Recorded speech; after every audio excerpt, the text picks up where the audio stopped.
Assalamualaikum warahmatullahi wabarakatuh. Hamdan wa syukron lillah, amma ba'du. Ikhwani fillah, sahabat channel Sidangur TV, semoga kalian diberikan kesehatan oleh Allah Subhanahu wa taala, diberikan derajat tertinggi di surga nanti, dan semoga Allah Subhanahu wa taala selalu memberikan rezeki yang berlimpah ruah. Sebelum Al-Fakir melanjutkan video ini, maka dimohon untuk mengisi kolom komentar dengan tulisan sholawat Allahumma sholli ala Sayyidina Muhammadin. Sahabat channel Sidangur TV, ada 10 keutamaan sholat duha yang tak disangka-sangka. Setiap apa yang dianjurkan kepada umat Islam sesuai tuntunan dalam Al-Quran dan hadis, semuanya tidak lain semata-mata untuk sebuah kebaikan, mulai dari perintah sholat, puasa hingga sedekah. Ketiganya tidak pernah lepas dari makna penting sebuah kehidupan di dunia dan akhirat, baik dari segi aspek kesehatannya, kebaikannya, serta sosial. Begitu juga dengan anjuran untuk menunaikan sholat duha. Nah, sholat duha sendiri merupakan sholat sunnah yang melaksanakannya dilakukan pada rentang 20 menit setelah matahari terbit hingga seperempat siang di akhir waktunya. Untuk jumlah rakaat dari sholat sunnah duha sendiri minimal sebanyak 2 rakaat, dan diperkenankan untuk lebih dari itu sesuai kemampuan. Hal ini demikian sesuai dengan hadis dari Muslim yang artinya, kekasihku Nabi Muhammad SAW mewasiatkan kepadaku berpuasa 3 hari dalam tiap bulan, melakukannya 2 rakaat sholat duha, dan melakukan sholat witir sebelum tidur. Lalu apa sebenarnya keutamaan sholat duha sampai sangat dianjurkan untuk umat muslim laksanakan? Untuk menjawab pertanyaan tersebut, inilah penjelasan mengenai 10 keutamaan sholat duha. Yang pertama, dapat dijadikan sebagai pengganti sedekah. Sedekah tidak hanya diartikan dengan sebuah materi yang diberikan ke orang lain, tetapi sedekah juga harus diberikan kepada anggota tubuh sendiri. Nah, salah satu caranya ialah dengan melaksanakan amalan sholat duha, di mana gerakan yang dilakukan kala menjalankan sholat duha sama saja seperti bersedekah untuk 360 persendian. Hal tersebut sesuai yang tertera pada hadis riwayat Muslim yang artinya, pada pagi hari diwajibkan bagi seluruh persendian di antara kalian untuk bersedekah. Maka setiap bacaan tasbih adalah sedekah, bacaan tahmid sedekah, tahlil sedekah, dan setiap bacaan takbir juga sedekah. Begitupun dengan amar ma'ruf, memerintah kepada ketaatan, dan melarang dari kemungkaran adalah sedekah. Ini semua dapat dicukupi atau diganti dengan melaksanakan sholat duha sebanyak 2 rakaat. Sungguh luar biasa bukan? Tanpa memerlukan effort berlebih, hanya meluangkan waktu sebentar untuk melaksanakan sholat duha saja sudah seperti sedekah sebanyak itu pada anggota tubuh sendiri. Yang kedua, diberi kecukupan rezeki. Manusia seringkali mengeluhkan semua akar permasalahan pada ekonomi. Bahkan sekalipun pada orang yang kaya, rasanya kecukupan akan rezeki selalu terasa kurang nikmatnya. Nah, ternyata dengan melakukan amalan sholat duha, kecukupan rezeki salah satu yang akan dirasakan sebagaimana yang tertera pada hadis riwayat Daud, Tirmidzi, dan Ahmad yang artinya sebagai berikut. Allah Subhanahu wa Ta'ala berfirman, "Wahai anak Adam, janganlah sekali-kali engkau malas mengerjakan 4 rakaat salat duha, karena dengan salat tersebut aku cukupkan kebutuhanmu pada sore harinya." Perlu diperhatikan, makna cukup ini tidak hanya terbatas pada rezeki yang berlimpah, namun juga dibalut dengan keberkahan. Dengan kata lain, meski rezeki yang diterima tidak seberlimpah yang dibayangkan, tetapi karena adanya keberkahan membuat apapun jadi terasa cukup. Nah, justru kebalikan dengan ketidakberkahan sebuah rezeki yang meski banyak pun akan selalu merasa kurang. 3 waktu yang tepat untuk meminta ampunan. Yang ketiga, waktu yang tepat untuk meminta ampunan.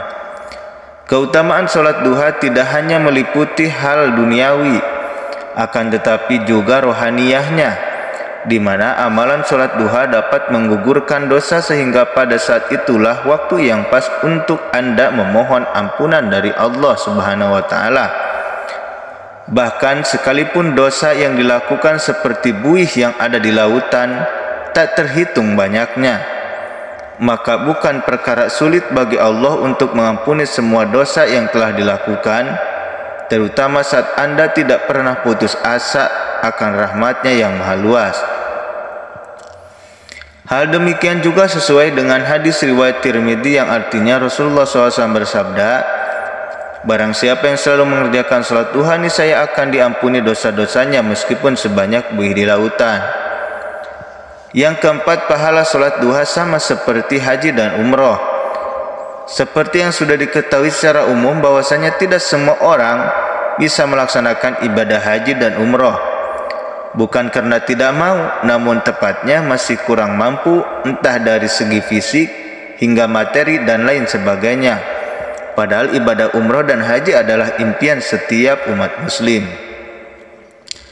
Namun Anda tidak perlu merasa berkecil hati, sebab ternyata salah satu keutamaan salat duha bagi yang tekun mengerjakannya ialah pahalanya yang menyerupai pelaksanaan ibadah haji dan umroh. Dengan begitu Anda tidak perlu terlalu merasa was-was, di mana sambil terus berikhtiar agar bisa haji dan umroh, tetapi di sisi lain Anda sudah mengumpulkan pahalanya terlebih dahulu melalui salat duha. Hal ini juga seperti yang tertera pada sebuah hadis yang diriwayatkan oleh Tirmidzi. Barang siapa yang melaksanakan sholat subuh berjamaah lalu ia duduk sambil berzikir kepada Allah hingga matahari terbit, kemudian ia melaksanakan sholat 2 rakaat, maka ia seperti memperoleh pahala haji dan umrah. Beliau pun bersabda, pahala yang sempurna, sempurna dan sempurna. Yang kelima, dapat mendatangkan keuntungan. Terkadang mungkin terlintas dalam benak seorang muslim untuk dapat melakukan peperangan untuk membela agama sebagai bukti berjihad di jalan Allah Subhanahu wa Ta'ala. Namun rasanya kondisi demikian sudah jarang terjadi di zaman modern seperti saat ini, karena konflik pun sudah tidak separah dahulu.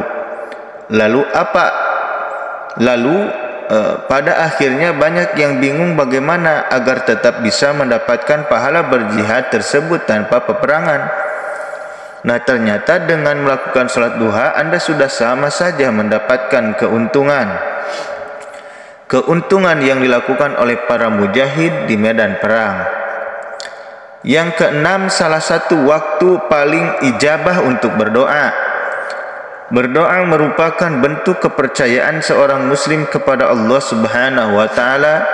Dengan begitu Anda sama saja seperti masih mengharapkan sebuah harapan yang digantungkan kepada Sang Pencipta Allah Subhanahu wa Ta'ala. Meski demikian, terdapat beberapa momen dan waktu yang paling ijabah untuk dilakukan, sehingga doa sangat mudah dikabulkan dibanding waktu lainnya. Hal ini dikarenakan pada waktu duha berlangsung malaikat kala itu sedang turun ke bumi untuk melihat alias menyaksikan kaum muslim sholat. di mana hal tersebut juga telah termaktub di dalam Al-Quran seperti pada surat Al-Isra ayat 78. Sehingga dengan begitu berdoa dikala habis sholat duha, maka sangat mungkin malaikat juga ikut mendoakannya supaya doa yang Anda panjatkan dapat Allah Subhanahu wa Ta'ala terima. Hal inilah yang membuat kemungkinan doamu akan terkabulkan dengan segera. Yang ketujuh, terhindari dari hal yang buruk.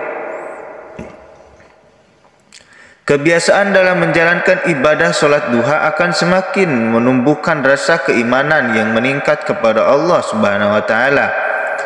Dengan begitu, hati akan selalu merasa dekat dengan Sang Pencipta, Allah Subhanahu wa Ta'ala. Seakan ada rasa percaya yang tinggi bahwa segala hal yang Anda perbuat semuanya benar-benar Allah saksikan dan semuanya benar-benar Allah saksikan. Dengan begitu Anda akan menjaga perilaku agar Allah tidak murka, yang mana hal yang dihindari tersebut adalah keburukan. Dengan begitu Anda jadi dijauhkan oleh hal-hal yang buruk yang memang tidak diharapkan. Yang kedelapan, dapat menyehatkan tubuh. Selain memberikan manfaat bagi rohani, di satu sisi sholat duha juga dapat memberikan manfaat secara jasmani. Salah satunya bisa memperlancar peredaran darah, apalagi udara di pagi hari sangat amat bermanfaat bagi jantung serta pernapasan Anda. Ditambah pagi hari adalah waktu yang pas untuk Anda menggerakkan otot-otot yang memang masih kaku. Dengan begitu tubuh pun akan semakin fit, yang berpengaruh pada kesehatan tulang dan sendi. Apalagi air wudhu sebelum melaksanakan ibadah sholat bisa membuat Anda jadi awet muda. Yang kesembilan, membuat wajah lebih bercahaya. Tidak perlu menggelontarkan banyak biaya untuk berusaha mati-matian agar wajah terlihat berseri dan glowing. Sebab melalui sholat akan ikut terasa. Sebab melalui sholat benefit tersebut akan ikut terasa. Namun ingat kembali lagi pada tujuan sholat, ialah diperuntutkan untuk Allah Subhanahu wa Ta'ala, di mana wajah bersinar adalah sebagai bonusnya. Hal tersebut dikarenakan adanya pelaksanaan wudhu sebelum sholat, yang salah satu syaratnya ialah harus membasuh muka dengan air. Dengan rutin melakukannya, lambat laun akan berpengaruh terhadap wajah Anda yang akan semakin, dengan begitu lambat laun akan berpengaruh terhadap wajah Anda yang akan semakin bersinar serta bersih, sehingga kulit kusam maupun kotoran pada kulit wajah bisa teratasi dengan sendirinya. Apalagi sholat duha, tingkat stres yang dirasa akan bisa berkurang, di mana seperti yang umum diketahui jika stres dapat memicu kemuraman wajah. Oleh sebab itu sholat duha lambat laun dapat membuat hati menjadi lebih tenang dan tidak mudah stres. Yang ke-10, diberikan pintu khusus di surga. Pintu surga memiliki banyak bidang amalannya. Salah satunya bagi yang rajin serta tekun dalam melaksanakan ibadah sholat duha. Hal demikian sesuai dengan sebuah hadis yang diriwayatkan oleh Tabrani. Demikian pembahasan mengenai 10 keutamaan sholat duha yang semoga dapat memotivasi serta meningkatkan keimanan diri untuk selalu dekat kepada Allah Subhanahu wa Ta'ala, di mana untuk memulai sebuah konsistensi ibadah ialah dengan memaksakan diri terlebih dahulu. Sebab jika tidak dengan begitu, rasa malas akan terus menggerogoti diri, sedangkan kita tidak pernah tahu kapan ajal akan menjemput. Sehingga untuk menghindari rasa penyesalan, maka yakinkan diri untuk mau mengupgrade menjadi lebih baik lagi.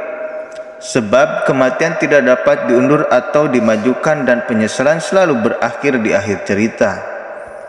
Ikhwani fillah yang dirahmati Allah Subhanahu wa Ta'ala, Mungkin itu saja yang bisa saya sampaikan. Billahi taufiq wal hidayah.